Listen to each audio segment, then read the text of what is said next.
आपके सामने chapter number 6 secondary activities human geography का क्लास 12 हम अभी करेंगे। चलिए वन बाय वन एक ही कंसेप्ट को कवर करते हैं। हमने आपको ये बताया था कि हमारे देश की जितनी भी एक्टिविटीज हैं जो कि जीडीपी में योगदान देती हैं, उन एक्टिविटीज को 3 बड़े हिस्सों में बांटा गया है: primary activities, secondary activities and tertiary activities. Chapter number 5 के अंदर आपने पढ़ा प्राइमरी एक्टिविटीज के बारे में। प्राइमरी एक्टिविटीज वो सारी एक्टिविटीज थी जो नेचर के ऊपर डिपेंड होती हैं। अब इसके बाद पार्ट आता है सेकेंडरी एक्टिविटीज का, और उसके बाद हम नेक्स्ट चैप्टर में पढ़ेंगे टर्शियरी एक्टिविटी। सेकेंडरी एक्टिविटी है क्या?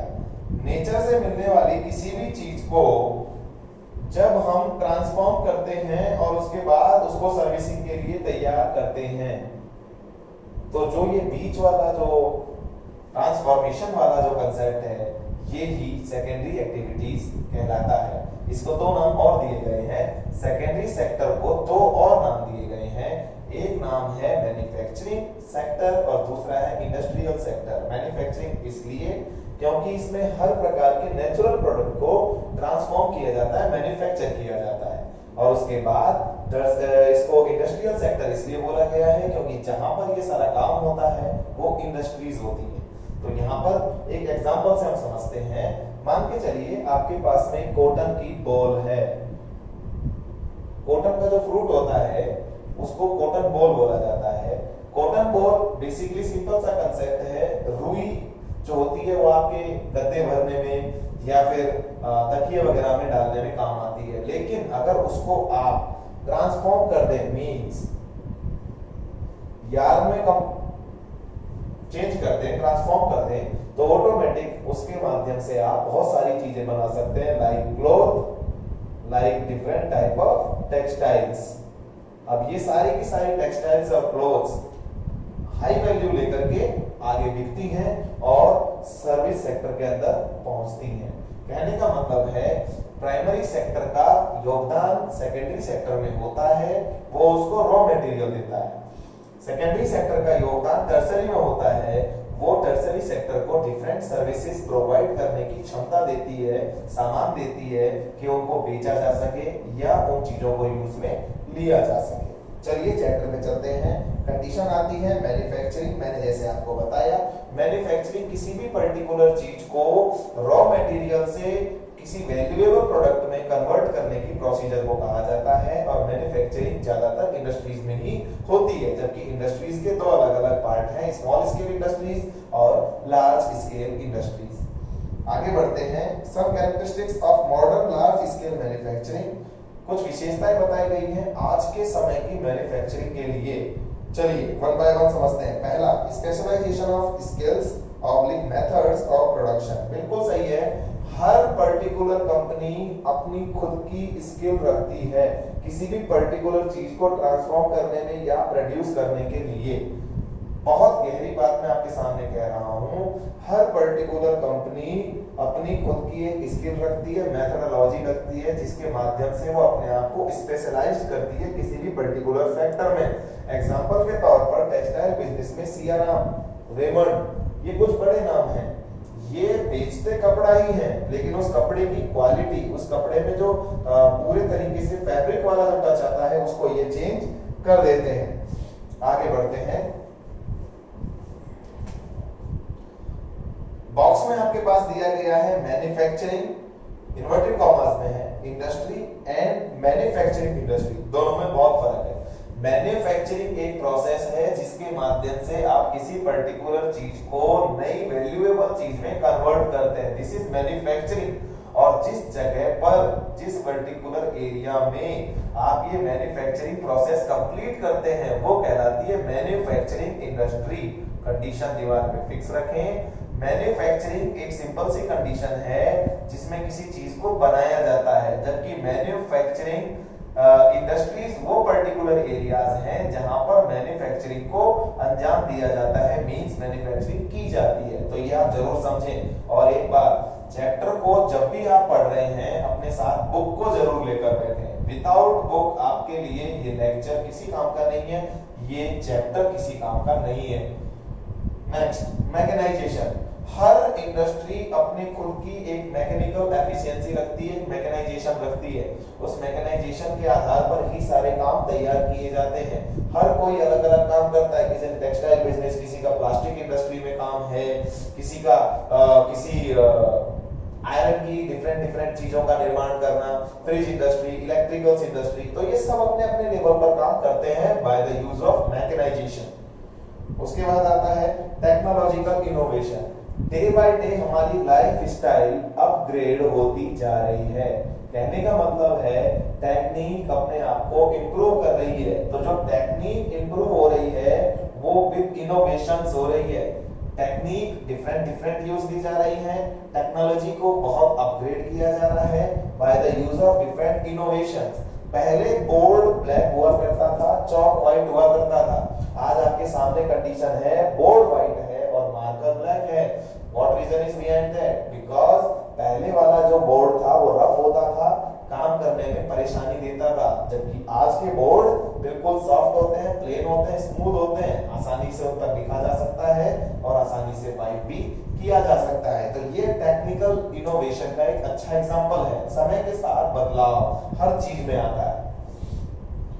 Organisational structure and stratification condition देखिए, अ कॉम्प्लेक्स मशीन टेक्नोलॉजी, समय के साथ साथ बदलती हुई मैकेनाइजेशन, मशीनों का बदलाव। सेकंड आता है extreme specialisation and division of labour for producing more goods with less effort and low cost. बिल्कुल सही है, लेबर अपने पास रखी जाती है, अलग अलग कैटेगरीज में लेबर को डिवाइड किया जाता है, कोई किसी काम में इन्वॉल्व किया जाता है और किसी को किसी काम में इन्वॉल्व किया जाता है। इसका फायदा ये मिलता है कि डिफरेंट डिफरेंट लेवल पर आपके पास प्रोडक्शन करने के लिए बहुत सारे लोग तैयार हो जाते हैं जो डिफरेंट डिफरेंट तरीके से काम कर सकते हैं। उसके बाद आइए वास्ट कैपिटल। पहले इंडस्ट्रीज कम पैसे से भी स्टार्ट हो जाती थी, आज के समय में इंडस्ट्रीज को तैयार करने के लिए, इंडस्ट्रीज को बहुत तेज गति से बढ़ाने के लिए काफी पैसे की जरूरत है।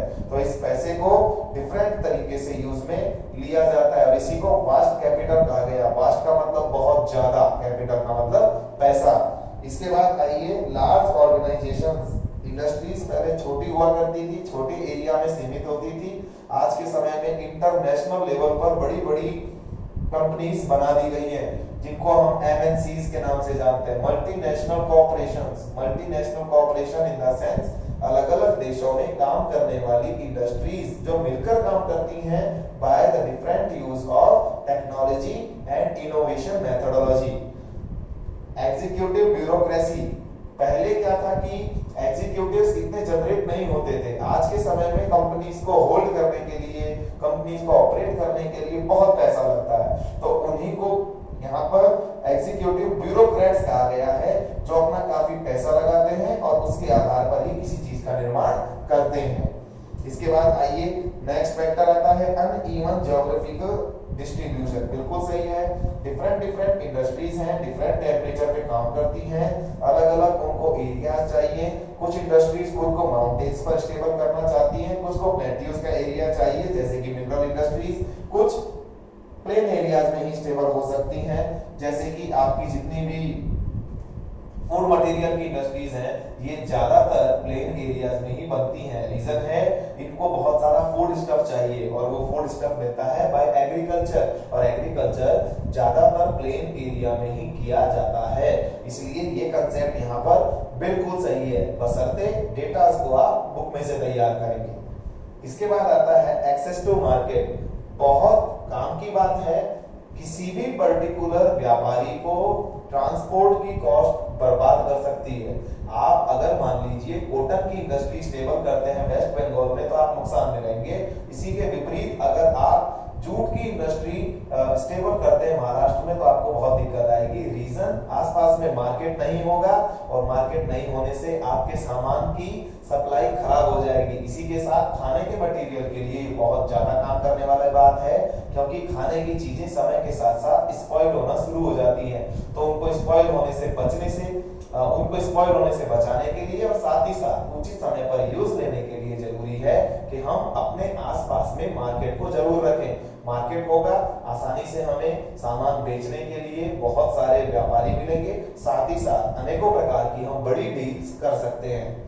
उसके बाद आपके पास आता है एक्सेस टू रॉ मटेरियल। बिल्कुल सही, आपके पास में आसानी से अवेलेबल होना चाहिए raw material. Without raw material किसी प्रकार का काम प्रोग्रेस नहीं कर सकता। इसके लिए ज्यादा दूर जाने की बात नहीं है। मान के चलिए किसी जगह पर मस्टर्ड ऑयल की एक बड़ी मिल लगी हुई है। अगर मस्टर्ड नहीं पहुंचेगी तो उस मिल में ना तो वर्कर काम करेंगे और ना ही वो मिल आगे बढ़ पाएगी।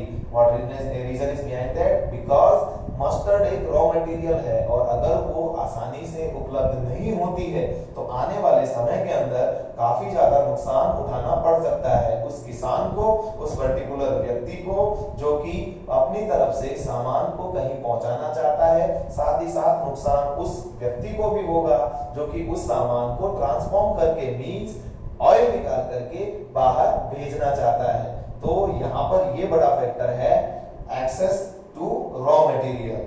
नेक्स्ट आता है एक्सेस टू लेबर सप्लाई। बिल्कुल सही है, किसी भी काम को करने के लिए ह्यूमन एफर्ट्स की जरूरत है और human efforts in the sense labour अगर अवेलेबल नहीं है तो ना तो आप खेत में काम करा सकते हैं, ना ही आप किसी इंडस्ट्री में काम करा सकते हैं, ना ही आप सर्विस सेक्टर को आगे बढ़ा सकते हैं। तो यहाँ पर जरूरी है जिस भी पर्टिकुलर काम को आप चलाना चाहते हैं, इंडस्ट्री को आप चलाना चाहते हैं, उसके लिए आपके पास स्किल्ड लेबर हो। बात पर ध्यान दीजिएगा, स्किल्ड लेबर हो जो कि आने वाले कल में आपको फायदा दे सकें। हमेशा याद रखिएगा, स्किल्ड लेबर होगा कम मेहनत में, कम लागत में ज्यादा प्रोडक्शन करेगा। इसी के विपरीत अगर अनस्किल्ड लेबर होगा तो ज्यादा से ज्यादा मेहनत करेगा लेकिन उसके बाद भी पूरे पोटेंशियल से काम नहीं दे पाएगा। याद रखिए, आगे बढ़िए। Access to sources of energy, ये एक बड़ा फैक्टर है। Access to sources of energy का मतलब साफ शब्दों में यहाँ पर आता है आपके पास प्रॉपर वाटर सप्लाई होनी चाहिए, आपके पास प्रॉपर इलेक्ट्रिसिटी सप्लाई होनी चाहिए, आसपास में रोड ट्रांसपोर्ट फैसिलिटीज आसानी से होनी चाहिए। मींस सबसे ज्यादा आपके पास हर प्रकार की सुविधा उपलब्ध होनी चाहिए। अगर वहां पर डिफरेंट पावर सप्लाईज आपको नहीं मिलती हैं तो आपका प्रोडक्शन हमेशा ही नुकसान में रहेगा। रीजन, ज्यादा आपकी तरफ से खर्चा होगा, ज्यादा खर्चा होने की वजह से सामान महंगा बनेगा, सामान महंगा बनने की वजह से महंगा बेचा जाएगा। लेकिन अगर मार्केट में अगर आपके कंपटीशन में कोई सस्ता सामान ला देता है तो आपका सामान नहीं बिकेगा। हमेशा याद रखिएगा, मार्केट में एक ही नियम चलता है, डिमांड एंड सप्लाई। आपकी अगर सप्लाई बहुत ज्यादा है, डिमांड कम है, आप नुकसान में रहेंगे। डिमांड बहुत ज्यादा है, सप्लाई कम है तो आप थोड़ा बहुत फायदा ले सकते हैं। लेकिन जब कंपटीशन में डिफरेंट इंडस्ट्रीज आ जाएंगी तो आप खुद समझदार हैं, सप्लाई ज्यादा होगी, डिमांड कम होगी। आगे बढ़ते हैं, access to transportation and communication facilities. Transportation, बने हुए सामान को एक जगह से दूसरी जगह पहुंचाने के लिए, रॉ मटेरियल लाने के लिए, लेबर को लाने के लिए, डिफरेंट टाइप की और चीजें आने जाने के लिए ट्रांसपोर्टेशन सबसे ज्यादा जरूरी है। और आज के समय का बढ़ता हुआ दौर जिसमें कम्युनिकेशन अपनी चरम सीमा पर है। कम्युनिकेशन जरूरी है दूसरी इंडस्ट्रीज से बात करने के लिए, आपकी फैक्ट्स पहुंचाने के लिए, टाइम टू टाइम हिसाब करने के लिए और दूसरी इंडस्ट्रीज के साथ अपने संबंध अच्छे बनाए रखने के लिए। तो ये भी आपके पास होना चाहिए। गवर्नमेंट पॉलिसी, नेक्स्ट ऑप्शन इसमें आता है गवर्नमेंट पॉलिसी। बिल्कुल सही है, गवर्नमेंट के द्वारा बनाई गई डिफरेंट पॉलिसीज का हमेशा ध्यान रखना चाहिए। अगर गवर्नमेंट आपके फेवर में पॉलिसी बनाती है, आपका प्रोडक्शन इंप्रूव करेगा, इंक्रीज होगा। इसी के विपरीत अगर गवर्नमेंट आपके अपोज में है, मींस आपके फेवर की बात नहीं करती है, कोई नई पॉलिसी लाती है, आपकी इंडस्ट्रीज को ब्लैकलिस्टेड करती है, तो आपका आने वाला कल खतरे में हो सकता है। Access to agglomeration economies, links between industries. Agglomeration economies बहुत अच्छा कंसेप्ट है, आपकी क्लास 10th में भी था। एग्लोमरेशन का मतलब सिंपल सा है, आपस में एक दूसरे का जुड़ना, means link between industries is known as agglomeration. Motorcycle बनाने के लिए आपको बहुत सारी चीजें चाहिए, tyre, electricals, engine, lubricants etcetera. तो अगर ये सारी ही आपके साथ मिलकर के काम करती हैं, सारी ही इंडस्ट्रीज आपको सपोर्ट करती हैं, आपके साथ एग्लोमरेट करती हैं, आपके इनके साथ अच्छे लिंक है, तो आप अपना प्रोडक्शन बढ़ा सकते हैं। इसी के विपरीत अगर आपके संबंध इनके साथ अच्छे नहीं है, तो आपने जो अभी जितने फैक्टर्स पढ़े, चाहे वो ट्रांसपोर्टेशन था, रॉ मटेरियल था, सप्लाई डिमांड जो भी था, वो सब चीजों का वजन आपके ऊपर बढ़ेगा और उनके वजन बढ़ने से आपकी चीज महंगी हो जाएगी। जरूरी नहीं है महंगी चीज की उचित कीमत आपको मिल पाए, तो इसीलिए जरूरी है कि आप आसपास में अपने आप को एग्लोमरेट करें। इसके बाद कंडीशन आती है एक फुटलूज इंडस्ट्रीज, मोस्ट इंपॉर्टेंट है। मैं दोबारा कहता हूं, Footloose industries most important concept है। कुछ नहीं है इसमें, एक छोटी सी बात समझनी है। फुटलूज इंडस्ट्रीज वो होती हैं जो किसी स्पेसिफिक रॉ मटेरियल पर डिपेंड नहीं करती। All those industries which are not depend on a particular raw material is known as footloose industries. Example के लिए समझिए, टोमेटो सॉस कंपनीज।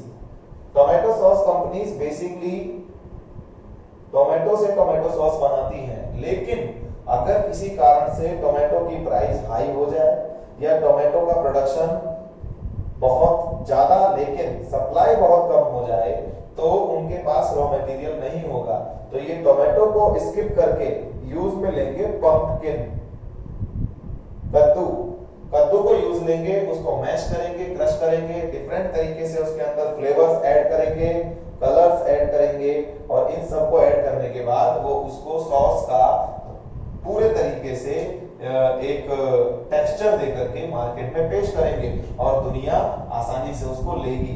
तो इसमें हमेशा याद रखें, ये एक सिंपल एग्जांपल मैंने दिया है। फुटलूज इंडस्ट्रीज वो इंडस्ट्रीज होती हैं जो किसी पर्टिकुलर स्पेसिफिक मटेरियल पर डिपेंड नहीं होती, वो किसी ना किसी दूसरे अल्टरनेट से भी अपना काम चला लेती हैं। इन्हें फुटलूज इंडस्ट्रीज कहा गया है। ये काफी बड़े एरिया में फैली होती हैं। फिर आता है क्लासिफिकेशन ऑफ मैन्युफैक्चरिंग इंडस्ट्रीज। पहला है इसमें इंडस्ट्रीज बेस्ड ऑन साइज। सीधी सी बात है, इंडस्ट्रीज बेस्ड ऑन साइज मैंने आपको बताया, large scale industries and small scale industries. Large scale industries वो इंडस्ट्रीज हैं जो कि काफी ज्यादा पैसा लगाती हैं, बहुत अच्छा इन्वेस्टमेंट करती हैं, काफी खर्चा करती हैं, बहुत ज्यादा लेबर रखती हैं, काफी हैवी लेवल के ऊपर मटेरियल जनरेट करती हैं। इसी के विपरीत स्मॉल स्केल इंडस्ट्रीज वो होती हैं जिनमें खर्चा कम होता है, लेबर कम लगाई जाती है, कम से कम लोग इसमें काम करते हैं, इनका प्रोडक्शन भी कम मात्रा में ही होता है। ये एक सिंपल सा कांसेप्ट है। कुछ एरियाज में डेवलप्ड नेशंस की अगर हम बात करें तो डेवलप्ड नेशंस में हमेशा लार्ज स्केल इंडस्ट्रीज मिलेंगी, जबकि डेवलपिंग और अंडर डेवलप्ड एरियाज में आपको स्मॉल स्केल इंडस्ट्रीज ज्यादा लेवल पर काम करती हुई नजर आएंगी। ये बहुत ही सोचने वाली बात है। भारत डेवलपिंग नेशंस में आता है, इस वजह से भारत में आज भी काफी स्मॉल स्केल इंडस्ट्रीज रन कर रही हैं।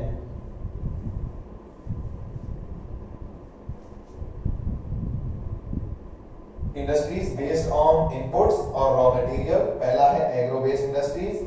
वो सारी इंडस्ट्रीज जो कि एग्रीकल्चर पर डिपेंड करती हैं, उनको एग्रो बेस्ड इंडस्ट्रीज कहा जाता है, जो फूड प्रोडक्ट्स बनाती हैं या फिर कुछ ऐसी चीजें जो हमारे लिए खाने की नहीं है लेकिन फिर भी यूज की है, जस्ट लाइक ऑयल इंडस्ट्रीज, इसके अलावा जूट इंडस्ट्रीज, कॉटन इंडस्ट्रीज, ये सब एग्री बेस्ड इंडस्ट्रीज हैं, मींस एग्रीकल्चर पर पूरे तरीके से डिपेंड है। उसके बाद आप आइए मिनरल बेस्ड इंडस्ट्रीज। जितनी भी माइनिंग इंडस्ट्रीज हैं जिनमें लोहे की कोई काम होते हैं, गोल्ड ऑर्नामेंट्स वगैरह कोई काम है, इस तरह के जितने भी जो इंडस्ट्रीज हैं, पेट्रोलियम इंडस्ट्रीज हैं, ये सब मिनरल बेस्ड इंडस्ट्रीज में चलती है। रीजन, मिनरल्स वो हैं जो जमीन से निकाले जाते हैं और जमीन से मिलने वाली ये चीजें नेचर की होती हैं और इनको बाहर एक्सट्रैक्ट करके डिफरेंट तरीके से यूज में लिया जाता है, मींस ट्रांसफॉर्म किया जाता है। Chemical based industries. Chemical based industries बहुत सारी हैं, बहुत सारे आपने देखे होंगे आज के समय में स्कूल्स में केमिस्ट्री के अंदर लैब के अंदर डिफरेंट मटेरियल यूज में आता है। वो डिफरेंट मटेरियल सभी केमिकल बेस्ड इंडस्ट्रीज में बनता है। इसके अलावा प्लास्टिक इंडस्ट्री, रबर इंडस्ट्री, ये कुछ ऐसी इंडस्ट्री हैं जो कि हैवी केमिकल्स के ऊपर डिपेंड करती हैं, तो इन्हें केमिकल बेस्ड इंडस्ट्रीज हम कह सकते हैं और इन्हीं के आधार पर हम इस बात को समझ सकते हैं।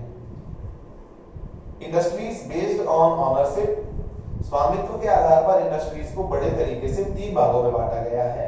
पहला है पब्लिक। पब्लिक वो है जिसके अंदर पूरा पैसा सरकार लगाती है, सारी शेयरिंग सरकार की होने की वजह से मुनाफा भी पूरा का पूरा सरकार अपने पास रखती है। इसके अंदर आपकी पेट्रोलियम इंडस्ट्रीज ज्यादातर आती हैं, जैसे कि OIL, ऑयल इंडिया लिमिटेड, ये इसमें आएगी। भेल, सेल, ये इसी के एग्जांपल हैं। दूसरे पर आइए, दूसरे में अगर आप आते हैं तो सेकंड पार्ट आता है प्राइवेट इंडस्ट्रीज। इसके अंदर किसी का कोई लेना देना नहीं है, ये इंडिविजुअली किसी एक पर्टिकुलर व्यक्ति की होती है, वो इसमें सारा खर्चा करता है और उसके आधार पर कमाता है। एग्जांपल के तौर पर जियो, आपके आज के समय में कम्युनिकेशन डिपार्टमेंट में जो क्रांति आई है भारत में, उसमें जियो का बड़ा योगदान है। तो जियो एक पर्सनल व्यक्ति की संपत्ति है, जियो उस पर्टिकुलर व्यक्ति की खुद की कंपनी है, उसमें सरकार ने कुछ नहीं किया। इसके अलावा थर्ड आता है इसके अंदर पार्ट जॉइंट सेक्टर, उसमें गवर्नमेंट भी इन्वॉल्व होती है और कुछ इंडिविजुअल्स भी अपनी शेयरिंग डालते हैं और ये मिलकर के कोई बड़ी बड़ी संस्थाओं को चलाना शुरू करते हैं, इंडस्ट्रीज को चलाना शुरू करते हैं। इनके आधार पर गवर्नमेंट को भी काफी फायदा होता है और इनको भी गवर्नमेंट से काफी फायदा होता है, बट अकॉर्डिंग टू शेयरिंग ये अपना अपना मुनाफा या अपना अपना नुकसान बांट लेते हैं। Traditional large scale industrial regions, कुछ आपको इसमें रीजन्स अब दिए गए हैं। इसके लिए जरूरी है कि आप इंडिया के मैप, वर्ल्ड के मैप, जितने भी आसपास में आपके पास मैप्स अवेलेबल हैं, सबको तैयार कर लें। मैंने इंडिया का इसलिए कहा ताकि आपको इंडिया का भी ज्यादा से ज्यादा आपको पता लगे, क्योंकि आपकी जो दूसरी बुक है उसमें सारा डिस्क्रिप्शन इंडिया का है। और अगर हम वर्ल्ड की बात करें तो इन सभी कंसेप्ट्स को तरीके से समझने के लिए आप इस पूरे एरिया को 1 बाय 1 मैप के अंदर देख सकते हैं। उसके बाद आता है concept of high technology industry. समय के साथ साथ मैंने आपको पहले बताया हर चीज बदल रही है, टेक्नोलॉजी ने सब कुछ चेंज कर दिया है। आप अगर आज की टेक्नोलॉजी के अनुसार नहीं चलेंगे तो आप उस दौड़ से बाहर हो जाएंगे जिस दौड़ को आज सारे लोग जी रहे हैं। कहने का मतलब आप एक पर्टिकुलर क्षेत्र से आउट हो जाएंगे जिसके अंदर आप खुद को इंप्रूव कर सकते हैं। आयरन एंड स्टील इंडस्ट्रीज हमारे देश या किसी भी देश के लिए बैकबोन इंडस्ट्रीज हैं। ये काफी ज्यादा हाई लेवल पर काम करती हैं, काफी हैवी और बल्की मटेरियल बनाती हैं। Cotton textile industries, India, Pakistan और भी आसपास के बहुत सारे एरियाज में कॉटन प्रोडक्शन काफी ज्यादा होता है। ये सभी देश जितने हैं आने वाले कल और बीते हुए कल के साक्षी हैं, जिन्होंने लोगों के जीवन के अंदर फैशन, ट्रेंड और रहने सहने, पहनने के डिफरेंट कंसेप्ट्स को उजागर किया। तो कहने का मतलब ये भी हमारी एक बेसिक इंडस्ट्री है। चैप्टर अभी खत्म होता है, लेकिन लास्ट एक लाइन इसके लिए, सेकेंडरी एक्टिविटीज वो सभी एक्टिविटीज होती हैं जो कि डिपेंड करती हैं रॉ मटेरियल पर, जो प्राइमरी एक्टिविटीज से आता है, बशर्ते इसको 2 नए नाम दिए गए हैं, इंडस्ट्रियल सेक्टर और manufacturing sector. What reason is behind that? क्योंकि इसमें हर चीज की मैन्युफैक्चरिंग होती है और वो मैन्युफैक्चरिंग इंडस्ट्रीज में होती है।